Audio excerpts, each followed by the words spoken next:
Egunon guztioi.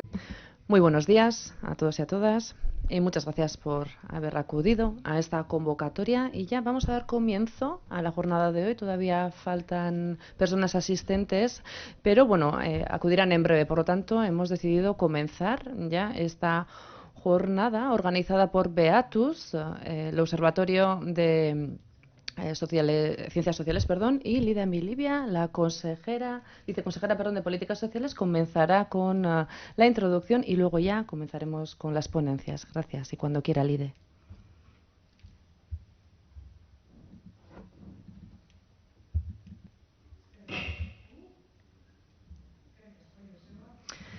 Muchas gracias, Joseba. En primer lugar, me gustaría dar las gracias a todas las personas asistentes a este encuentro. Creo que es un encuentro diferente con respecto a las demás que hemos realizado hasta el momento. Este tiene un formato más reducido, pero me parece que para poder extraer las ideas y para poder crear un debate puede ser un formato idóneo. Por lo tanto, a lo largo de la mañana vamos a intentar poner en común ideas y luego llevarlas a las diferentes políticas que configuremos. ¿Cuál es el objetivo? Esta topaqueta, ¿no? Cuestiones claves que han salido en el ámbito de la exclusión, que en las diferentes estrategias, en los diferentes trabajos que estamos sacando adelante salen, ¿no? Reiteradamente salen.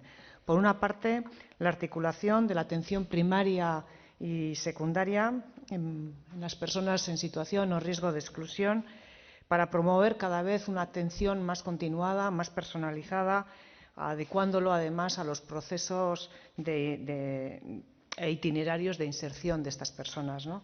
Y por otra parte, la necesidad de descentralización de la atención, buscando la adecuación de los recursos a las características de cada territorio, la participación de la comunidad y personas destinatarias, así como la distribución geográfica, ¿no?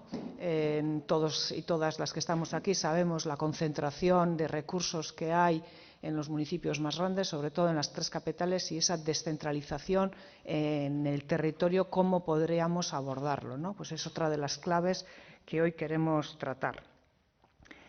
Avanzar en la consecución de estos 2 objetivos implica progresar también en el modelo comunitario.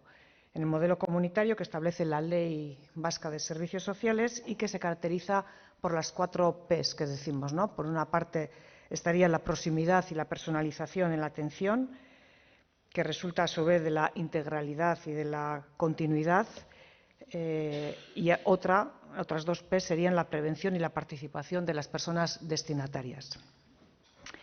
El segundo Plan Estratégico de Servicios Sociales que hemos aprobado recientemente, plan estratégico que va del 2023 al 2026, tiene entre sus objetivos mejorar la articulación de la atención primaria y secundaria y avanzar en la descentralización de la red en el ámbito de la exclusión, plasmando los objetivos en el mapa de la CAP, que ya están en ese plan estratégico, y en los mapas territoriales que se tienen que ir realizando y también anexando a ese plan estratégico, ¿no?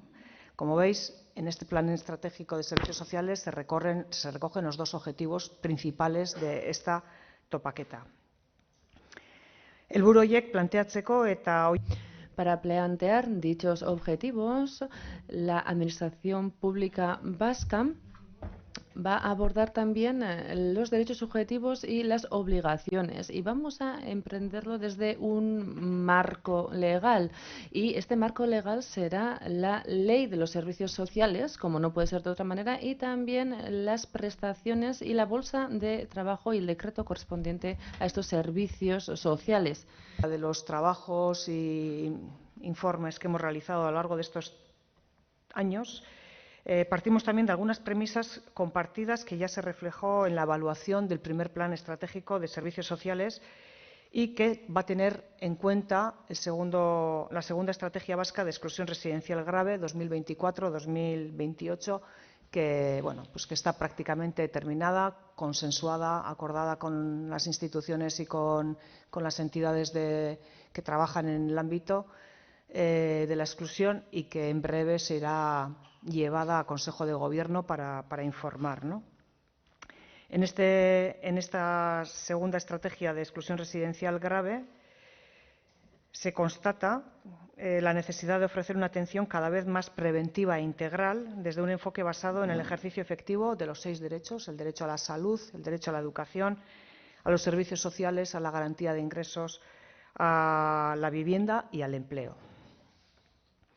Un enfoque de derechos que contempla esta segunda estrategia vasca contra la exclusión residencial grave con una perspectiva de Housing Led o Housing First, que sitúa el acceso a la vivienda con acompañamiento social como punto de partida de los procesos de inclusión en línea con lo que nos dicen las políticas europeas. Este modelo se ha demostrado eficaz en las iniciativas impulsadas hasta ahora en Euskadi. Y nosotros, desde el Departamento de Igualdad, Justicia y Políticas Sociales, como sabéis, hemos puesto en marcha, llevando adelante estas líneas que os comentaba, el programa Trapecistac, encuadrado en políticas universales de juventud y migración, basadas en un enfoque housing-led y de derechos, y que ha atendido ya a 600 jóvenes sin red de apoyo familiar en Euskadi, con un porcentaje de inclusión laboral importante de estos jóvenes. Y, en segundo lugar, la evaluación del primer plan estratégico recogido en el segundo, ideas recogidas en la segunda estrategia vasca de exclusión residencial grave, también habla de la necesidad de ofrecer una atención continuada, adecuada a los procesos de inclusión, que no siempre son lineales y suelen implicar avances y retrocesos, nuevos avances, pasos adelante, pasos para atrás, pero siempre en esa atención continuada, ¿no? Cómo vamos a acompañar a las personas en ese proceso, en ese itinerario. Un principio de continuidad de la atención que requiere una mayor coordinación y cooperación público-público y público-social. E incluso una articulación a través de instrumentos jurídicos como encomiendas de gestión u otros, de atención primaria, de competencia municipal, de atención secundaria, de competencia foral, ¿no? ¿Cómo vamos a hacer para que, otorgar y poder ofrecer esa continuidad a las personas, ¿no? En esos avances y en esos retrocesos? ¿Vamos a estar pensando solamente en las competencias o vamos a poder idear algo en el que lo importante sea verdaderamente ese itinerario de la persona? Y para eso, pues las administraciones nos tendremos que organizar con diferentes instrumentos que puedan estar en nuestras manos. Este es una cuestión importante, ¿no? Y una revisión y un diseño más flexible de la cartera seguramente nos podría dar opciones a avanzar en este itinerario, en este continuo del acompañamiento a las personas en riesgo de exclusión o en exclusión. Un aspecto que se abordará también en el proceso de evaluación del decreto de cartera que ya hemos puesto en marcha, en el que muchos y muchas de vosotras y vosotros estáis participando, y que creemos que es un trabajo muy importante a hacerlo con mimo y con tiempo, y dedicarle tiempo, porque ahí se va a radicar un poco el futuro de las políticas públicas en el ámbito de los servicios sociales en Euskadi. Y, en tercer lugar, la necesidad de ofrecer una atención descentralizada que facilita sin duda los procesos de inclusión social de las personas, además de evitar que se concentren en los municipios de mayor tamaño que han desarrollado recursos. Esto es un poco la pescadilla que se muerde la cola, ¿no? ¿Quiénes ponen los recursos? Pues ahí la gente, las personas en exclusión o en riesgo de exclusión, tienden a esos municipios donde hay recursos para que puedan ser atendidos de manera correcta, ¿no? Pero eso hace que haya una congestión de los recursos, que cuanto más se ponen, más personas acuden, y creemos que esa no es la solución. La solución, o parte de la solución, no voy a decir la solución, también pasa por descentralizar y que a nivel de mancomunidades, a nivel de comarcas, a nivel de municipios, en función de las poblaciones de cada ámbito, se pongan recursos a disposición de las personas en exclusión, ¿no? Y todo ello, al final, son aspectos clave para avanzar en la calidad de atención a las personas en situación o riesgo de exclusión desde el Sistema Vasco de Servicios Sociales, de acuerdo al modelo comunitario, y para el desarrollo y despliegue de la red, cuyo crecimiento en términos de plazas y coberturas también se prevé en el Plan Estratégico. Habréis visto que en el Plan Estratégico de Servicios Sociales de esto se habla y hay una previsión de crecimiento. Gai hauek dira gaur goizean zehar Estos son los temas que abordaremos a lo largo de esta mañana y considero que este formato nos ofrece la oportunidad de poder entablar una conversación, debatir con tranquilidad y a pesar de que tengamos pocas ideas, vamos a recoger esas pocas ideas para profundizar en ellas e ir avanzando para poder posteriormente identificar cuáles son las claves en cuanto a la exclusión social, cómo podemos ir avanzando y cómo podemos evitar las situaciones más graves. Y no me extiendo mucho más. Muchas gracias por su atención.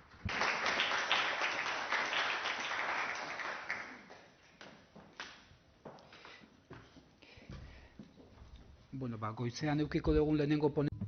El primer ponente que tendremos a lo largo de la mañana lo tenemos ya aquí.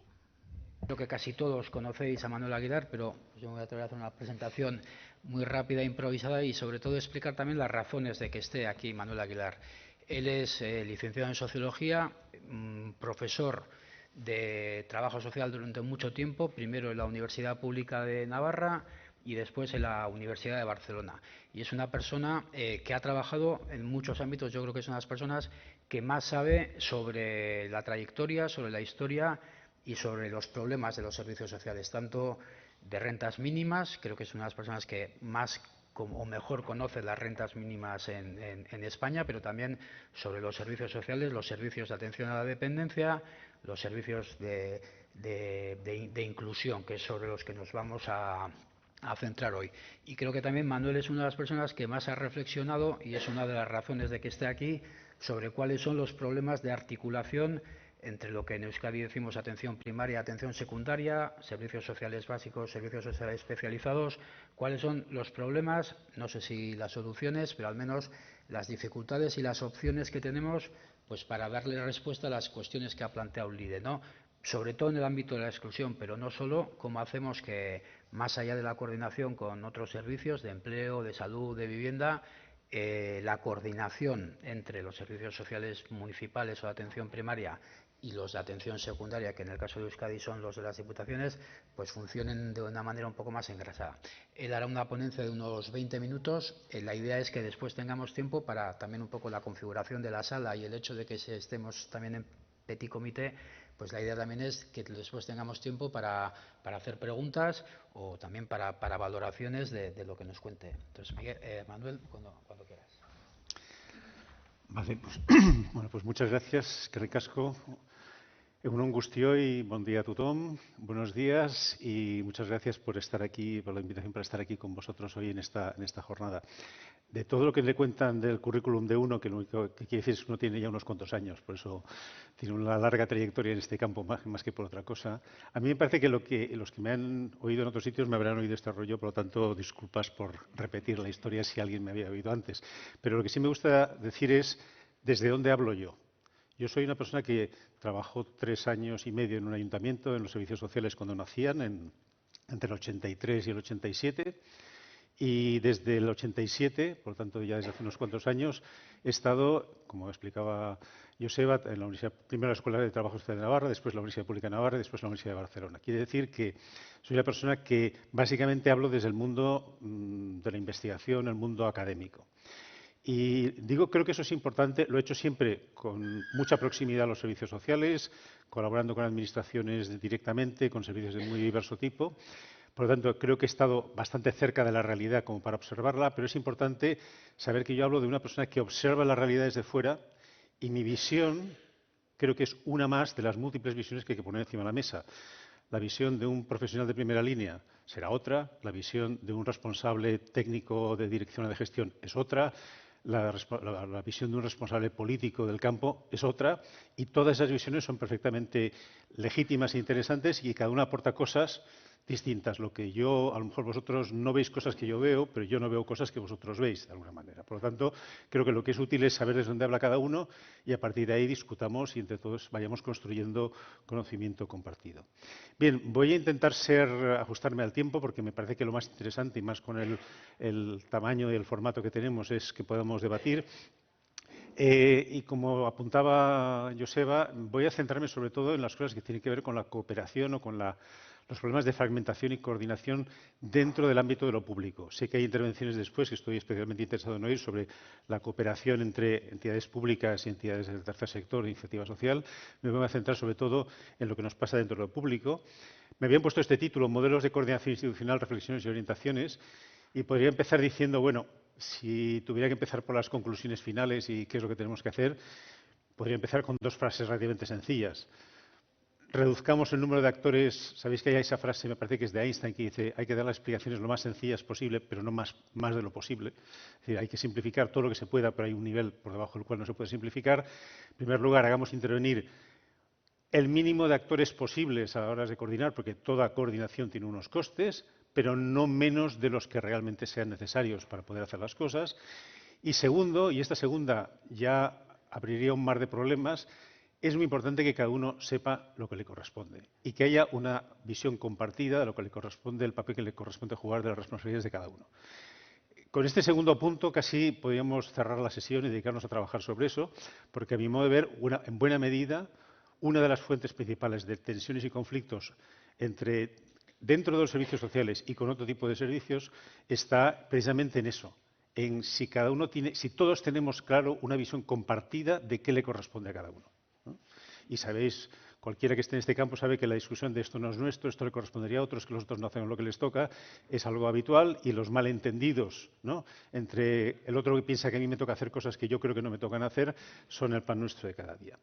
Podría cerrarlo con esto, pero como lógicamente me han pedido una intervención un poco más larga, voy a intentar entrar un poco más en detalle en 3 puntos. Bueno, por cierto, creo que las PowerPoints os los van a facilitar después, con lo cual alguna cosa que igual me salto, que explico un poco más rápido, la podéis mirar con más calma. Tiene que ver con plantear de dónde viene esta fragmentación político-institucional de los servicios sociales. En segundo lugar, ¿por qué eso es un problema? ¿Por qué creo que es un problema importante? A lo mejor podría decir que es una buena solución para determinadas cuestiones. Creo que es básicamente un problema. Y apuntar algunas claves por donde creo que habría que abordar un proceso de avance. Podré ilustrar algunas cosas de los territorios que conozco más, como ejemplos que seguramente resuenan a cosas que pasan aquí, pero parto de reconocer que mi conocimiento detallado de cómo funcionan los servicios sociales en cada uno de los 3 territorios de la Comunidad Autónoma Vasca pues es limitado. Sé algunas cosas, pero tampoco me sé todos los detalles que a lo mejor sí puedo aportar de algún otro territorio. Bien, primera cuestión, por lo tanto, el problema de la fragmentación político-institucional de los servicios sociales. Y pongo lo de político porque no es solo una fragmentación de órganos administrativos o de órganos de gestión, sino también de órganos con capacidad de decisión política. Este es un país en el que todos los niveles de gobierno, desde el central hasta el local, tienen algo que decir en materia de servicios sociales. Todos ellos tienen algo que decir. Y además no está muy claro qué es lo que puede decir cada uno y constantemente hay conflictos sobre lo que puede decir o lo que no. Sabéis que está en discusión una ley estatal de garantía del acceso a los servicios sociales, que para unos es anticonstitucional y una invasión de competencias, para otros puede ser una buena solución, para otros, incluso para algunos de los impulsores de la ley desde el contexto europeo, desde la Comisión Europea, les parece muy poco, que tendría que intervenir mucho más el Estado central. Por lo tanto, ahí hay una variedad de posiciones muy importante. Y de ahí para abajo, todos los niveles administrativos, todos tienen algo que decir. Y tienen algo que decir no en los detalles administrativos y técnicos, sino en decisiones políticas. Es decir, un alcalde o un presidente de mancomunidad a nivel local puede decidir que en su territorio se orientan ciertas políticas de una manera o de otra que no tienen por qué coincidir con cómo se orientan a niveles superiores, y pondré algunos ejemplos después. Por lo tanto, tenemos un problema importante de troceo del papel, de meter demasiados actores dentro de lo público en el campo de los servicios sociales con poca claridad de lo que realmente es competente y responsable de cada uno y de lo que no le corresponde. ¿De dónde viene esto? Pues uno que soy en el fondo un historiador frustrado, me habría gustado dedicarme a la historia, seguramente si tengo otra vida lo haré. Escarbando en cosas del pasado me encontré con la sorpresa de que se lee uno el Reglamento de Beneficencia Pública de 1852 fijaros, allá hace tantísimo tiempo, y se encuentra cosas que aún hoy siguen funcionando. No os leeré en detalle ese texto, que por cierto es muy curioso, es los dos o tres artículos que regulan el papel del Estado, de las Diputaciones y de los municipios en el campo de la beneficencia pública, y veréis que se parece muchísimo a los repartos actuales, solo que el nivel central se ha colapsado sobre el provincial, en muchos casos. Pero, en esencia, ¿qué es lo que viene ahí? En primer lugar, ahí se hablaba de tres niveles, el estatal, el provincial y el municipal. En nuestro caso, la cosa ha cambiado un poco porque el peso de lo central ha pasado a las comunidades autónomas y, en algunos casos, diputaciones y comunidades autónomas son lo mismo en todas las comunidades uniprovinciales, con una delimitación muy poco clara de las responsabilidades. Había una indicación de qué debían hacer, no voy a entrar en el texto concreto, lo podéis mirar, pero veréis que a poco que uno rasque, resulta que ciertas cosas le tocan a uno, pero también le pueden tocar al otro. Y una cosa que además hemos mantenido hasta hoy y sigue estando hoy en leyes y cartera de servicio, que es una tendencia a fijar lo que le corresponde a cada uno, no asignándole responsabilidades de hacer frente a problemas concretos, de quién tiene que encargarse de resolver este problema, sino decir, bueno, usted tendrá que tener un hospital, o usted tendrá que tener un servicio de tal tipo, o un albergue para personas que están de paso. No le dicen, tiene usted que abordar y resolver problemas del sinhogarismo, tiene usted que tener un albergue.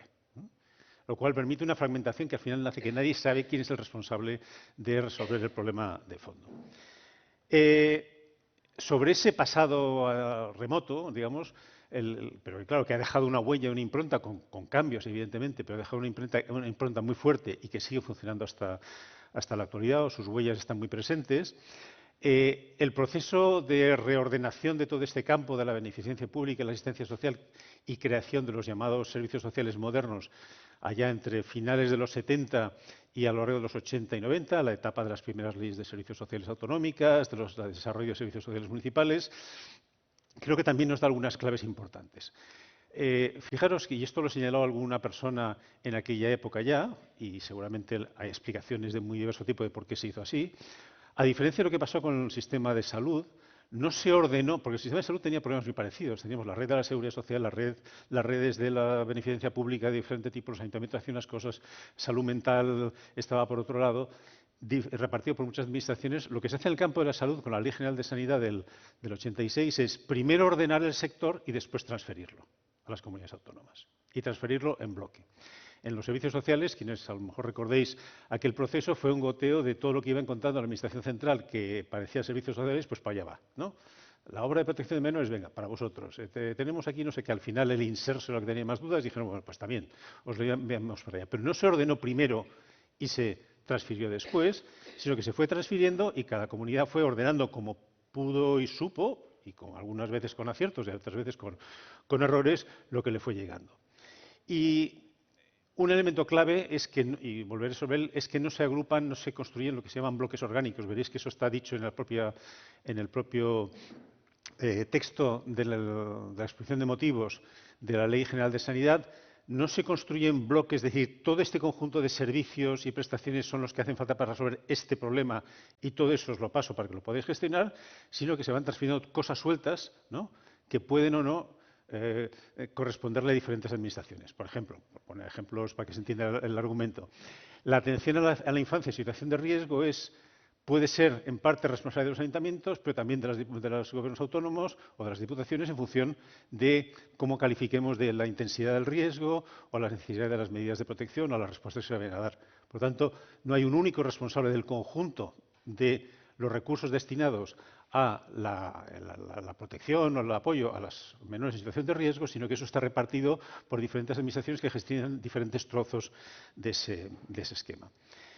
Y además se profundiza o se consolida una separación entre la primaria y la secundaria, entre lo municipal y lo autonómico, aunque en vuestro caso es más las diputaciones que el nivel autonómico, ¿no?, que se reproduce en todas las leyes de servicios sociales. La distinción está entre primaria y especializada, que en el fondo creo que tiene más de resolución salomónica, un problema de reparto de papeles entre ayuntamientos y diputaciones o comunidades autónomas, en un caso, en un plano, pero también entre el mundo de los servicios sociales comunitarios emergentes, es decir, el movimiento de profesionales de lo social que impulsaban un modelo local que quería tener una dimensión, no entraré en los detalles, pero lo conocéis de sobra, con una dimensión más comunitaria, más preventiva y demás, con la llegada o la permanencia en el otro segundo nivel de instituciones residenciales o instituciones, digamos, más pesadas, más costosas de gestión y con un enfoque más institucional. Y al final el juego fue un poco, bueno, pues una cosa para vosotros, otra para los otros. Una parte le toca a los ayuntamientos que hagan lo que quieran con esto, definimos ese nivel, sin preguntarnos si esa era la mejor manera de responder a la infancia en riesgo, a los cuidados de las personas dependientes, apoyo a los procesos de inclusión. Responden más a ese encaje institucional, recogiendo también otro elemento que viene desde el siglo XIX, la rivalidad y competencia entre la capital o la gran ciudad de un territorio y su diputación provincial es algo, en fin, que llega hasta nuestros días. Hay ejemplos, es decir, por ejemplo, hasta qué punto yo vivo en Barcelona, la Diputación de Barcelona, que es la diputación provincial más grande, tiene un programa de apoyo a los municipios en servicios sociales muy intenso y muy eficaz y muy bien pensado, pero que no hace nada con el Ayuntamiento de Barcelona porque el Ayuntamiento de Barcelona funciona a su bola. Y eso en la Comunidad de Madrid o en otras comunidades ha ido pasando, y esa dualidad que no responde a criterios técnicos de que sea una mejor solución para resolver el problema, sino responde a una lógica institucional y política que viene de una tradición larga, pues sigue siendo lo que pesa más. Aquí lo podéis mirar después, tenéis un pequeño fragmento. Yo recomiendo la lectura de ese texto, que estoy convencido que redactó el propio Ernest Lluch, el ministro, donde hace un repaso que al hablar de la sanidad está hablando de nosotros indirectamente, porque está explicando cómo un sistema hiperfragmentado ha tenido intentos de coordinarse y han fracasado, y cómo al final la única forma es hacer un traspaso con una integración orgánica y decir, mira, todo para ti y organízate como consideres oportuno para responder a la responsabilidad que tienes. Pero bien, alguien puede decir, bueno, pues a lo mejor eso es una solución que no está tan mal, que ha permitido encajar cosas, y ahora vuelvo a lo que decía al principio. Yo hablo como un observador del mundo académico sobre esto. Yo puedo entender las razones políticas o sociales que explican que se hayan llegado a estos encajes, estos ajustes entre diferentes fuerzas presentes, diferentes intereses políticos perfectamente legítimos y respetables, diferentes presiones de grupos profesionales o institucionales que están ahí y forman parte del día a día y de la realidad, ¿no? Por lo tanto, pero a mí me toca mirar desde una mirada externa que trata de decir esto es una buena idea o esto tiene problemas importantes. Y por señalar algunos elementos clave de los problemas que creo que plantea este modelo fragmentado. En primer lugar, creo que presenta problemas de eficiencia muy importantes, y intentaré ilustrar algún ejemplo. En segundo lugar, tenemos un problema, no sé llamarlo cultural o doctrinal en el campo, y es la mayor parte de las cosas que hay que decidir y ajustar para encajar las piezas funcionan en realidad con una lógica de trade-offs, de dualidades o a veces juegos de más posibilidades, en las cuales si uno se va muy hacia un lado resuelve unos problemas pero le aparecen otros, y si va en la otra dirección desaparecen los problemas que tenía aquí pero aparecen otros distintos. Para que se entienda una cosa que suene muy abstracta. Entre universalizar o focalizar, universalizar tiene muchas ventajas. Y seguro que las tiene, pero aparecen problemas cuando uno universaliza en exceso, desde que no toda la población es igual, desde que las expectativas de grupos de población son diferentes, desde que tiene costes más elevados. Si uno focaliza mucho, resuelve algunas extensiones, pero aparecen problemas de estigmatización, de riesgo de que sean unos servicios mal vistos o unas respuestas de discriminación, de agravios comparativos. El problema doctrinal o cultural que tenemos en servicios sociales, y eso está en el artículo dedicado a los principios en toda la ley de servicios sociales, que tenemos a pensar que son dualidades, son dilemas en los cuales hay la opción buena y la mala. Lo bueno es lo universal, lo malo es lo focalizado. Lo bueno es integrar, lo malo es especializar. Lo bueno es descentralizar, lo malo es centralizar. Y, insisto, creo que hay que entender que son trade-offs, son puntos complejos de equilibrio donde si uno descentraliza demasiado le aparecen unos problemas, si centraliza demasiado le aparecen otros. Por lo tanto, eso es un elemento importante que además nos crea un problema, y es que habrá que encontrar soluciones de equilibrios difíciles para cada una de las situaciones y problemas que queramos abordar. Y además, y lo detallo un poco más a continuación, el sistema que tenemos introduce incentivos perversos para su funcionamiento. Solo 2 puntos quiero tratar sobre esto. ¿Descentralizar es una buena idea? En el sector qué mejor administración que la que está más cerca, que es la municipal, la que mejor conoce al ciudadano, la que está más cerca, cuanto más descentralización mejor. Bueno, pues es verdad que si uno tiene que desarrollar políticas que tienen que ajustarse a realidades de mercados de trabajo, de tejido social, de accesibilidad, que son las que son, pues seguramente no hace falta hacer la misma política en Vitoria que en Usurbil, o no hay que hacer la misma política en un pueblo de la Ribera de Navarra que en un pueblo de la montaña casi sin población y en situación dispersa. Por lo tanto, hay argumentos en favor de descentralizar, de permitir soluciones diferentes ajustadas a diferentes territorios. Pero aquí aparecen algunos problemas a continuación. Pues he hablado de los trade-offs, está muy bien, pero aparecen problemas. En primer lugar, la escala. ¿Cuál es la escala a la que descentralizamos? Yo miraba ayer, Guipúzcoa tiene unos 700.000 habitantes, un poco menos de la mitad de Barcelona municipio. Vosotros tenéis un nivel de descentralización que si lo aplicáramos al territorio de Barcelona por población, no sé, nos daría, pues al final, para el territorio de Barcelona, pues no sé, una sesentena de administraciones públicas gestionando servicios en el mismo territorio, ¿no? Por lo tanto, ¿qué escala es la adecuada? Y la escala adecuada depende de muchas cosas. Depende del funcionamiento social real del territorio, depende de cosas, y esto luego lo dejaré para un poco para las conclusiones si queréis, pero, por ejemplo, mi pregunta sería, si la política de inclusión tiene, y digo sí porque no sé si es así, pero si en un caso concreto tiene como eje fundamental el acceso al empleo y la inserción laboral, pues que de alguna manera el ámbito de gestión corresponda a lo que los franceses llaman una cuenca o una zona de empleo, es decir, un territorio en el cual la gente más o menos funcione en un único mercado de trabajo, pues tiene bastante más sentido que aplicar o escalas superiores o escalas más pequeñas. Dicho de alguna manera, la gente de San Sebastián toda ella trabaja en San Sebastián y la gente de Hernani en Hernani, o Hernani, San Sebastián y otros municipios forman una única cuenca de empleo en el cual la gente de un sitio trabaja en otro y se va moviendo. Porque si el mercado de trabajo funciona a esa escala, las políticas de inserción laboral deberían ajustarse lo más posible, dentro de las limitaciones que hay, a esa escala, ¿no? Por lo tanto, si es esa, es una cosa. Si estamos hablando de políticas de acción a la dependencia que van a tener como prioridad la coordinación con el sistema de salud, habrá que preguntarse cuál es la escala a la que funciona el sistema de salud e intentar ajustarse a algo parecido, aceptando que las peculiaridades que tiene cada uno y que a lo mejor el encaje no es perfecto. Pero, por ejemplo, quiero recordar que organizaciones sanitarias integradas tenéis en Guipúzcoa unas 5 o 6, me parece, ¿no? Bueno, pues eso es una escala que para eso a lo mejor es la adecuada, pero no sé si lo es para intervenciones más ligadas al mercado de trabajo.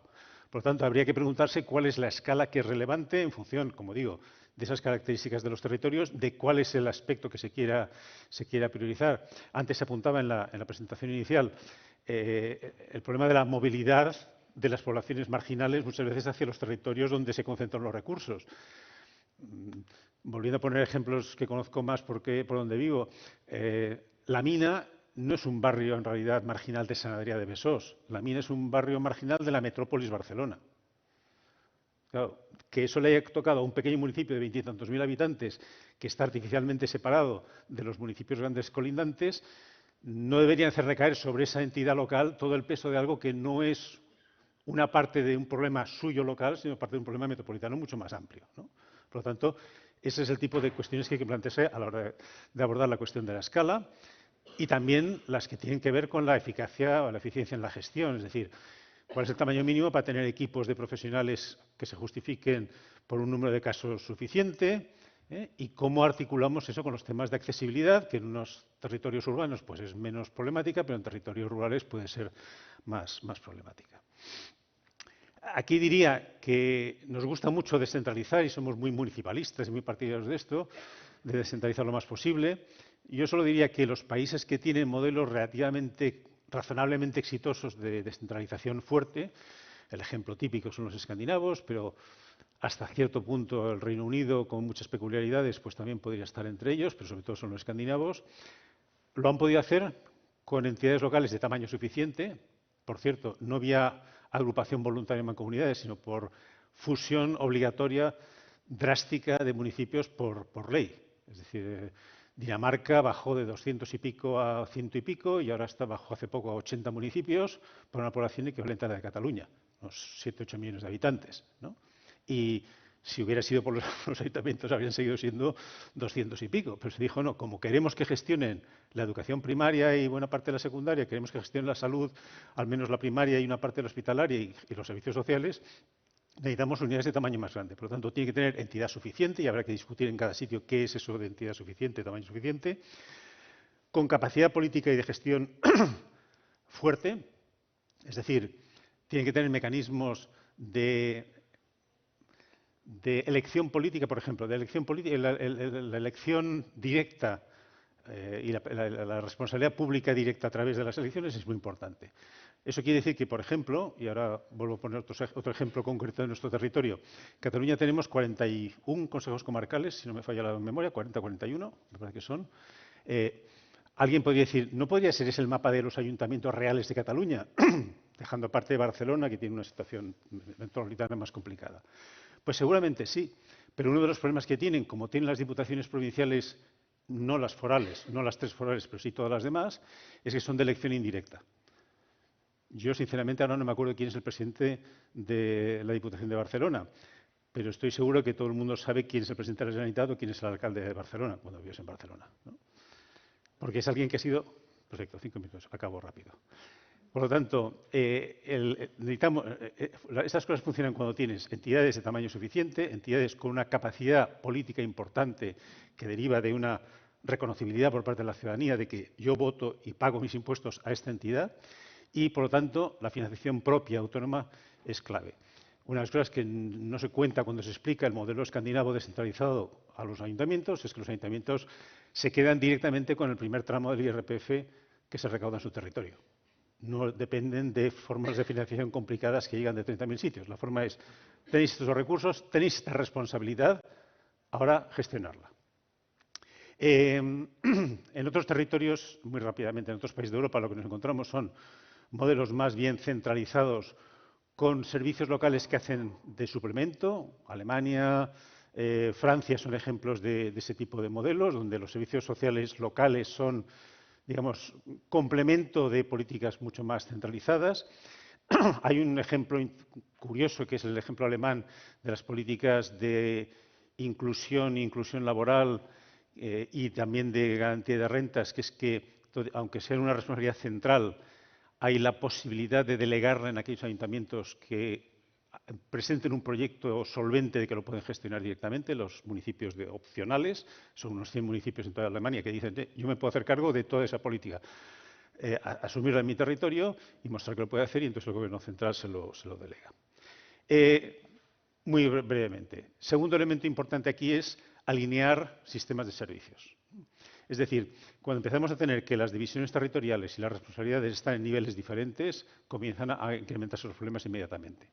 Cuanto más alineados estén, cuanto más coincidan las divisiones territoriales y las responsabilidades, mejor. Ya sé, vuelvo a lo de los trade-offs, ya sé que es imposible que eso encaje perfectamente, pero cuanto menos disfunción haya, cuando se inició el programa piloto de cooperación entre salud y servicios sociales en Cataluña hace unos años, el PIAIS, uno de los problemas aparentemente muy tonto, pero que era real, era que había comarcas en las cuales no coincidía la zonificación sanitaria con la de servicios sociales.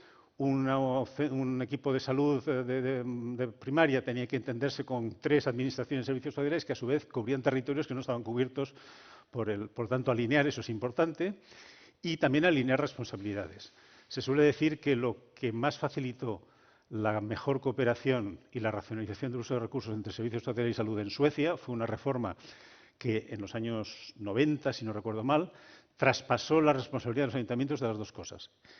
Para decirlo de alguna manera, el día que el mismo alcalde o alcaldesa tenía que pagar las dos cosas, se acabaron las tonterías de si no puedo montar recursos sociales que me permitan sacar a gente de hospitales que están ocupando plazas que no necesitan y que son mucho más caras. Cuando son de 2 administraciones distintas, cada una intenta traspasar al otro y el otro no quiere recibirlo. Cuando depende del mismo presupuesto, pues las cosas cambian mucho de perspectiva.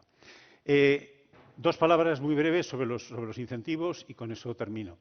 El problema de la mala definición de responsabilidades, además, convierte este terreno, este campo, en el paraíso de lo que los politólogos llaman el blame shifter, los que eluden la culpa, la responsabilidad. No se sabe de quién es la responsabilidad de que esto no funcione, porque es un poco de todo el mundo y no es de nadie. Y eso es un elemento muy... Es decir, cualquier actor que no le vaya bien del todo puede decir que la culpa es de otro, y eso es un mal incentivo, ¿no? Es un mal incentivo para que las cosas funcionen bien. No lo he puesto ahí, pero lo que también los politólogos llaman los veto players, los actores con derecho de veto, campan por sus respetos. No sé los casos que habéis tenido en Guipúzcoa, que a lo mejor habéis tenido suerte que no, pero desde ayuntamientos en otras comunidades que decidieron que no querían atender en su atención domiciliaria a dependientes porque no les salía a cuenta y que eso lo hiciera otro, y lo tuvo que hacer otro, hasta municipios que en la atención domiciliaria, por ejemplo, priorizan, caso que me contaban hace poco, órdenes de la Presidencia de Mancomunidad de priorizar, y no es en Guipúzcoa, de priorizar a las pensionistas, a las personas mayores con pensiones más altas porque son las que copagan más y no salen más baratas. Claro, el problema no es discutir si es una opción equivocada. El problema es que si tú tratas de montar a escala de un territorio una política determinada de atención a la dependencia o de inclusión social y tienes gente que te puede vetar porque decide hacer las cosas de otra manera, tienes un problema importante. Es clave que las respuestas alternativas a los mismos problemas estén en las mismas manos. Bueno, perdonad por la aceleración final, pero solo voy a apuntar en un esquema muy breve cómo creo que se podría proceder para abordar esta cuestión. Yo no vengo a deciros cómo se puede hacer esto en Guipúzcoa, porque eso sois vosotros quienes lo tenéis que construir, evidentemente, y con un conocimiento preciso del territorio, de las instituciones implicadas y de los objetivos estratégicos que os queréis plantear.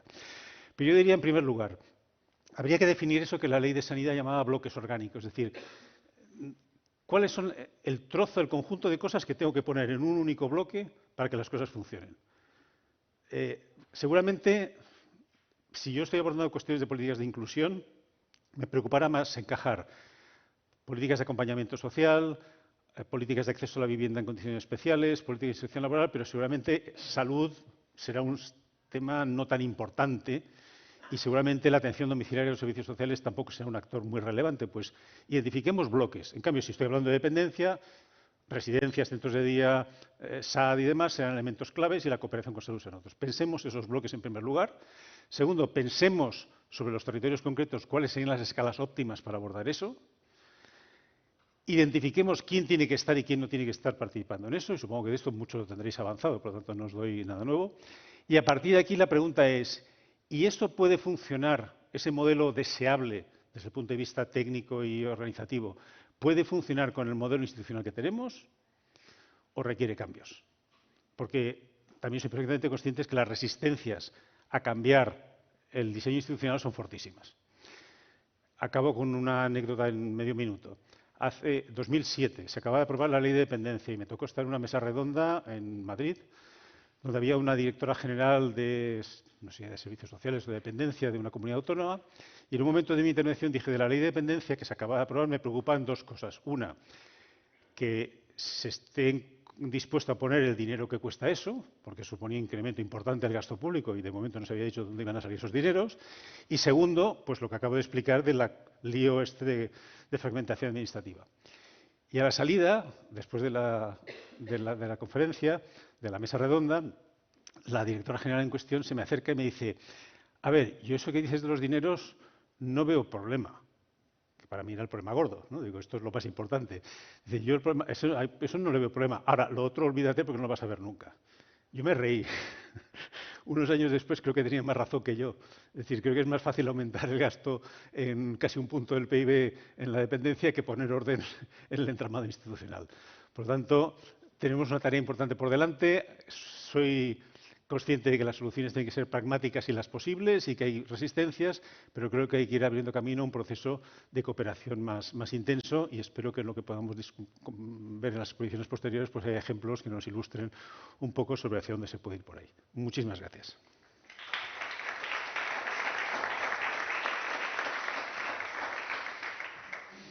Bueno. Tenemos 5 o 10 minutos para preguntas o para comentarios. Creo que hay un micrófono por ahí. Muy bien. Entonces, no sé si alguien tiene alguna pregunta. Entre tanto, yo sí voy a hacer una y sí te preguntaría, Manuel, de las experiencias que tú conoces y particularmente de reordenación de la atención primaria y de mejora de de la cooperación entre lo municipal y lo autonómico o foral, pero conoces la experiencia de Cataluña, conoces también la experiencia de Madrid, particularmente conoces la experiencia de Navarra, que es un territorio que nos, incluso institucionalmente, culturalmente, desde muchos aspectos, nos toca más cerca. Un poco qué valoración o sea, en qué han consistido esas reformas o esos intentos de reforma, en concreto la de Navarra, y con qué dificultades ha encontrado y qué resultados ha dado. Bueno, yo puedo hablar de lo de Navarra por conocimiento, conozco Navarra bien desde hace años y porque he participado, he colaborado externamente en lo que se está haciendo. Por lo tanto, hay algunas claves político-institucionales que a mí se me escapan. Por lo tanto, igual meto la pata o no. Pero mi visión del asunto es, creo que hace unos años se entendió que ahí había un problema de recoser primaria y secundaria, de salir de ese esquema.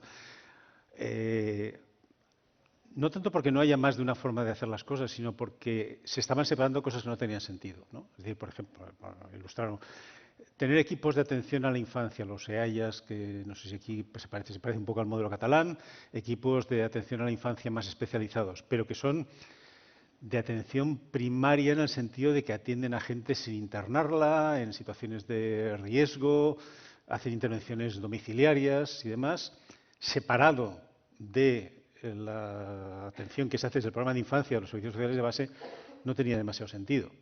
Y además, donde apareció un clásico que se repite en muchas comunidades autónomas, que es, bueno, a los de riesgo y de desprotección leve hasta aquí son municipales, pero a partir de aquí pasan a ser responsabilidad del equipo que en este caso dependía de la comunidad autónoma. Y claro, eso en el papel queda genial, pero primero, las situaciones, primero, definir qué es leve y qué es moderado, pues es muy discutible y, lógicamente, cada uno lo define a su manera. Por mucho que tengamos la misma herramienta de valoración, hay un sesgo que además es perfectamente comprensible. Si yo estoy trabajando todos los días con casos de maltrato físico y abuso sexual, cuando me aparece un adolescente rebotado, digo, esto es un caso normalísimo. El profesional de primera línea del servicio de base, que va desbordado con 30.000 cosas, le aparece ese adolescente rebotado y le parece lo más terrible del mundo y lo que no tiene condiciones de hacer. Es decir, lo que para ti es gravísimo, para mí es un caso de los sencillos, ¿no? Por lo tanto, hay también un sesgo que es perfectamente comprensible, que está ahí. Y que es un problema solo porque resulta que te cambia de qué administración dependes, de qué servicio dependes, de qué profesional, y te reinicia toda una serie de procesos. Por lo tanto, y luego el otro elemento importante es la continuidad de la atención. Hay situaciones de riesgo, en este caso para la infancia, que estas semanas son graves porque el padre o la madre han tenido un brote de un problema de salud mental, pero que de aquí a 15 días serán moderados o leves porque la cosa ahora ha vuelto a su cauce, y eso puede cambiar constantemente, que va a estar pasando de una administración a otra, de un equipo de profesional a otro constantemente. ¿Cómo se recose eso? Y ese era un poco el planteamiento.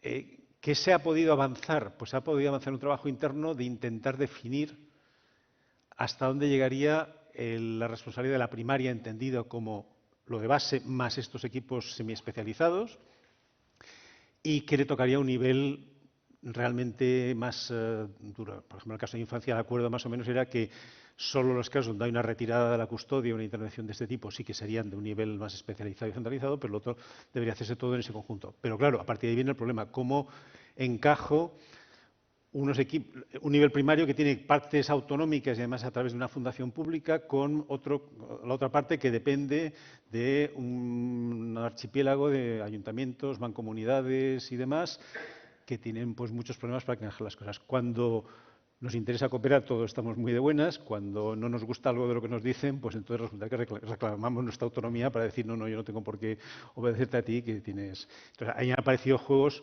institucionales o incluso profesionales curiosos, ¿no? Me dicen que me entere contigo y nos pongamos de acuerdo, pero digo, no, yo voy a hablar contigo directamente, que eres el que me hace caso y el que me va a tener una relación más cómoda. Lo digo porque también en esto creo que es importante entender, cuando las cosas están mal diseñadas, por decirlo, perdonad la expresión mal, pero entre comillas mal diseñadas, la primera pregunta es, ¿quién saca partido de eso? ¿A quién le va bien que eso sea así? Y a ver, y ojo, y lo digo con el respeto absoluto a que muchas veces todo el mundo necesita válvulas de escape. Por lo tanto, ya te va bien tener alguna válvula de escape. Pero en este caso pasan esas cosas. Cuando yo no quiero que me revuelvan no sé qué o no me quieren un problema, pues reivindico mi autonomía, no tengo por qué hacerlo, me escapo de esas cosas, ¿no? Eso pasa en las organizaciones, dentro de ellas también, pero claro, cuando además hay un corte, digamos, político-institucional, pues la cosa se agrava. Por lo tanto, es un proceso que digamos, en una fase más, esta primera que decía de los bloques orgánicos y la escala, más que en el de cómo articularlo institucionalmente, creo que eso está difícil. Y ahí es donde apareció desde el principio las dificultades, ¿no? Es decir, ¿cómo podemos...? Se había planteado desde hace ya muchos años, desde ya los años 90 hubo consejeros y directores generales que se planteaban, ¿y esto por qué no hacemos como en salud, que todo es del gobierno y que luego está distribuido y tal? Y bueno, pues se habla mucho, pero luego nunca se llega a hacer, eso va a generar problemas, quién lo va a pagar, el dinero que por los ayuntamientos, qué va a pasar con él. Algún ayuntamiento pequeño sale diciendo, bueno, se nos van a quitar los servicios sociales, se los van a llevar al pueblo de al lado que está a 5 kilómetros, esto va a ser un desastre, cuando nadie está pensando en cambiar, pero aparecen ese tipo de tensiones. Por lo tanto, yo creo que eso está ahí en esa fase, digamos, la primera parte del esquema, no el otro, y ahí es donde aparecen las tensiones. Y yo las experiencias que conozco de otros sitios, básicamente es más cómo se ha adaptado uno a resignarse a que las cosas son... A ver, no es ningún secreto, un caso que mencionaba antes, Cantabria se encontró cuando puso en marcha la ley de dependencia que sus ayuntamientos básicamente se plantaron y dijeron que no asumían la dependencia desde los SAT municipales, que además eran muchos de ellos gratuitos, financiados por el gobierno autónomo, por otra parte, en una parte muy importante. Y el gobierno de Cantabria pues optó por decir, bueno, pues sabes que montamos nosotros un SERAT para dependientes separado, que significa que las personas muchas veces no quieren o no les sale a cuenta que la reconozcan la dependencia porque les sale más caro de copago el SAT de dependencia que el SAT municipal, y además esta es la persona que me ha tratado toda la vida, ahora no quiero que venga no sé quién de no sé dónde, y genera disfunciones absurdas de ese tipo. Aunque puedo entender perfectamente que el gobierno de Cantabria en su momento pues no tenía otro remedio que buscar una salida y se encontró con eso, ¿no? Y luego, además, por completarlo, creo que otro de los retos que hay ahí es, creo que necesitamos mecanismos que nos permitan pensar fórmulas relativamente originales de organización de los servicios. Y muchas veces este tipo de corsés, sobre todo porque, insisto, repartimos más por el tipo de servicio, de establecimiento que tienes que gestionar que por la responsabilidad que tienes, por decirlo de alguna manera. Podría ser, y no digo que sea la solución ni mucho menos, pero podría ser interesante probar si en algún territorio un centro que a la vez es residencia de personas dependientes, centro de día y servicio de atención domiciliaria, donde hay personal que atiende dentro, pero también va a las casas de la gente cuando hace falta, encajamos las piezas y algunos vienen de ahí a pasar algunas horas al día. ¿Eso podría ser un modelo interesante? Pues yo conozco unas experiencias de ese tipo en otros países que han funcionado, y no sé si aquí funcionarían o no, pero no me quiero imaginar la pesadilla que sería encajar eso con la cartera de servicios y este trozo es municipal, este trozo es de la Diputación, este trozo es de no sé quién. Y ahí es donde están las tensiones y dificultades. Muy bien, pues si no hay ninguna pregunta más, como vamos... allí, vai, marca tú.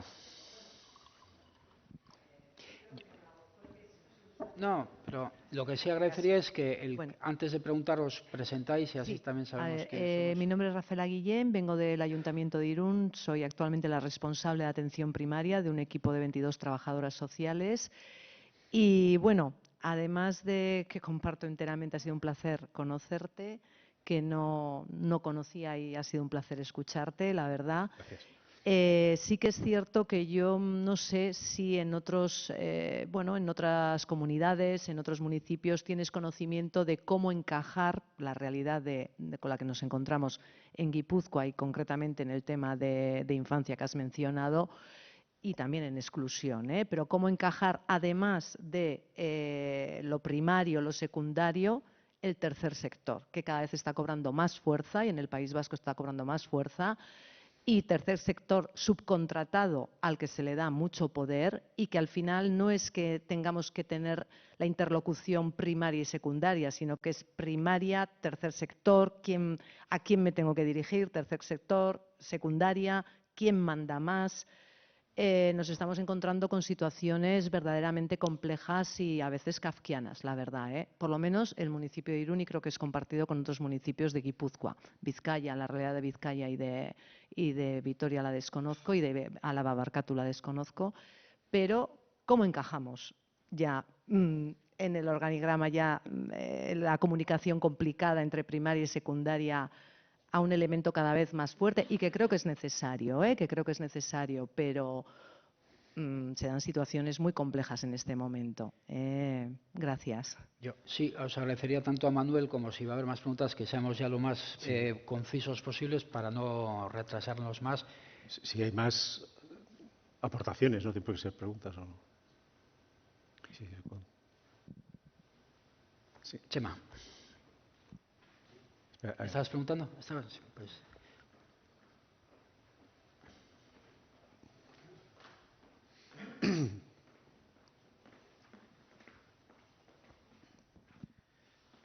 Bueno, pues Egunon, yo soy Chema Duque y tengo el puesto de subdirector técnico de los servicios sociales en el Ayuntamiento de Bilbao, ¿vale?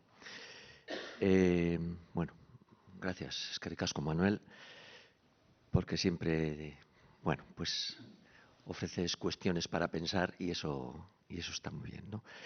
Quiero hablar un poco desde la práctica, o sea, plantear un asunto muy práctico y muy cortito, fruto de la fragmentación, ¿no? Yo no sé si tiene que ser así, si este esquema es bueno, malo, bueno, es el que tenemos, y yo creo que así como en el ámbito de la detección de las situaciones, pues parece que no tenemos duda de que quien detecta es quien está, ¿no? Y quien está, pues es el municipio, efectivamente. Sí que el siguiente paso en el debate de a quién le toca esto, ¿no? Yo no creo que es muy sano el planteamiento así, pero en la práctica lo quiero hacer para que, bueno, si procede, pues podamos hablar, ¿no? El siguiente paso es el diagnóstico de la situación. Si los criterios para responder a quién le toca andan entre nivel de gravedad y nivel de intensidad, que llevamos muchos años hablando de esto y debatiendo de todo esto, en mi opinión, sin llegar a muy buen puerto, el diagnóstico, o sea, la capacidad de hacer el diagnóstico, tú antes has nombrado, ¿no? Es muy difícil esto de decir qué es grave, qué es moderado, qué es leve. Es verdad, hay instrumentos, pero es verdad que es difícil. Y la prueba está en que los desacuerdos son continuos y bueno, pues no digo quién tiene la razón. Pero lo que quiero plantear es que el tema del diagnóstico, si vamos a seguir caminando por criterios de gravedad y de intensidad, pues es la bisagra que realmente le da el poder a una administración. Y entonces esto debe preocuparnos, hay que tenerlo encima de la mesa. No sé cómo lo ves tú o si en algún sitio conoces que se haya resuelto esto, siempre manteniendo la fragmentación, claro. Bueno, yo creo que con dos preguntas respondo. Vale, sobre lo del tercer sector no diré mucho. Me pidieron que me centrara en lo interinstitucional, que es lo que conozco mejor, y me escapo con ese truco de que, ya reconozco, no soy especialmente experto en ese campo y sería más intuitivo que fundado lo que podría decir. Lo único que sí diría es que una cosa que sí que deberíamos tener en cuenta es que en este caso el tercer sector, pues se podría aplicable a otro tipo de entidades y demás, es lo que es por iniciativa propia, pero es en buena medida lo que la Administración ha hecho de él. Es decir, a veces, yo no sé si es una buena modelo o no, lo que ha pasado en muchos casos es que entidades del tercer sector que venían del mundo asociativo se han convertido en empresas gestoras de servicios. No sé si es bueno o no, pero eso no es tanto, muchas veces no es una opción de la entidad, sino que la Administración ha hecho de ellas. Claro, si luego vamos a quejarnos de que ese modelo no nos gusta, habrá que preguntarse por qué hemos llevado a esas entidades a ese terreno. Si queremos otro tipo de relación y otro tipo de modelo, habrá que repensarlo y, sobre todo, habrá que entender que otros modelos de relación con el tercer sector se construyen a medio y largo plazo. O sea, no puede ser. Hemos decidido que para el año que viene vamos a hacer las cosas de otra manera y te preguntan, bueno, ¿y al siguiente qué va a pasar? Ah, no sabemos, ya depende del que venga, ¿no? Pues, por lo tanto, eso hay que pensarlo y hay que hacer un debate más a fondo sobre cuáles, yo creo que no entraré ahora. El tercer sector tiene elementos muy positivos que van más allá de lo que puede ofrecer la administración pública, pero también tiene otras limitaciones, con lo cual, desde las territoriales, otro tipo. Por lo tanto, hay mucho que hablar sobre eso. Y un poco en la línea de tu argumento, o sea, a mí lo que me parece clave es que, al menos en la mayoría de los casos, el siguiente paso que dices tú, ¿no? Es decir, ¿quién decide cómo consideramos esta situación y qué respuesta le vamos a dar? Sea un único actor, ¿no?, que tenga la capacidad de elegir entre las diferentes respuestas posibles. Es decir, que si yo tengo que decidir si esto vamos a iniciar una intervención de un tipo, de otro o de otro tipo, más institucionalizada, menos institucionalizada, sea el mismo quien lo decide, quien puede tomar esa decisión y que tiene a su disposición el acceso a esos recursos. En el momento en que empezamos a trocearlo, y es que si, caso que pasa en la ley de dependencia en muchos territorios, no, si es atención domiciliaria le toca al ayuntamiento, pero si es centro de día le toca a no sé qué mancomunidad y si es una residencia le toca a la comunidad autónoma.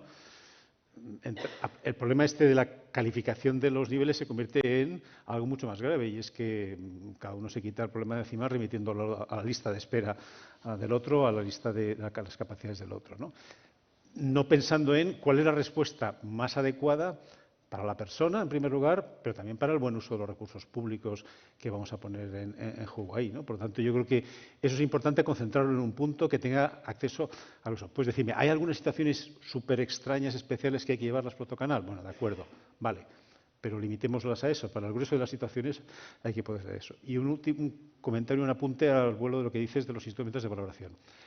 Y especialmente aplicable al caso de la inclusión, aunque se puede aplicar a otros. Creo que las herramientas, como la herramienta que creasteis aquí en el País Vasco, que lo utilizan también en Navarra, y otras escalas como las que se utilizan en Cataluña, el SSMCAT, que es una adaptación de una escala holandesa de autosuficiencia y demás, que son estas escalas multidimensionales que miden, ¿no?, la intensidad de los problemas, dificultades y capacidades en diferentes campos, a mí no me parecen mal como herramienta. Pero yo siempre digo, cuidado con la ilusión de que tengamos una herramienta diagnóstica que nos resuelva todo. Siempre nos encanta poner el ejemplo del sistema de salud, ¿no?, que el sistema de salud tiene montones de herramientas diagnósticas de una sofisticación y una precisión técnica infinitamente superior a las nuestras, ¿no? Pero tiene muchas. Y no hay ninguna que automáticamente te dé el diagnóstico y te dé el tratamiento real. Son herramientas muy ajustadas, muy finas, muy precisas, muy bien hechas, mucho más de lo que nosotros podemos tener en un futuro previsible, pero que solo un diagnóstico profesional, la conversación con el paciente, permite, viendo esa serie de inputs, de bueno, pues si esto está así, si en la radiografía sale esto, si tiene fiebre o no tiene fiebre, o si el colesterol lo tiene este nivel o este tipo de cosas, puedo construir un diagnóstico. Y aquí creo que tenemos una tendencia a caer muy rápidamente en que la herramienta da esta puntuación y esta puntuación ya es el diagnóstico y eso ya califica además de qué respuesta hay que dar y demás. Sobre todo porque hay una cosa, y esto sí que me gustaría subrayarlo y con eso acabo. Hacen una foto del abanico de componentes de la vida de la persona que puede ser útil, por ejemplo, para ver si un año después está mejor o está peor, o está peor en unas cosas y mejor en otras, y en eso no le niego la utilidad y creo que puede ser. Lo que nos dice es bastante poco sobre la capacidad de la persona de gestionar su situación. Y yo creo que es un tema que nos olvidamos constantemente, porque creo que una de las funciones fundamentales en este campo de los servicios sociales es apoyar a las personas en la gestión de su situación cuando no están en condiciones de hacerlo de manera autónoma. No me preocupa tanto me preocupa también, ¿no? Pero no me preocupa tanto a esos efectos, a efectos de la intensidad del apoyo que le tengo que ofrecer, cómo de mal está en la vivienda, en el empleo, en la educación o en la salud, como cuál es su capacidad de gestionar esa serie de problemas. Si me permitís, con una imagen que suelo utilizar siempre en las clases. Todos recordaréis la película aquella del... ahora se me olvida, El Intocable. Aquel hombre, que es un millonario francés que está tetrapléjico y que le lleva... Es una persona con una autonomía funcional cero o casi cero, es decir, un problema gravísimo de dependencia, pero con una capacidad de autogestión de su vida total. Lo único que necesita es tener un asistente personal que le tiene que decir lo que tiene que hacer. No diría que nadie le haga un plan de cómo vamos a hacer las cosas y que no, tiene esa capacidad. Se puede tener problemas de discapacidad funcional o de complicación de problemas en muchos ámbitos, pero al mismo tiempo una buena capacidad de gestionar. Sabes ir a los servicios, sabes cómo activarlos, si te los dicen, con un poco de orientación te apañas, y eso necesitará mucho menos apoyo a su proceso que una persona que a lo mejor tiene problemas mucho más leves, pero que se le hace todo un mundo, se pierde por los caminos, siempre que va a los sitios le sale mal porque no ha explicado bien lo que le pasa y le dan la respuesta que no es y no sabe contestar, ¿no? Y eso lo miden mal, estas herramientas, ¿no? Por lo tanto, con eso no digo que haya que reformarla. Eso mide lo que mide, pero lo otro, ¿no?, es clave para poder abordar la otra dimensión.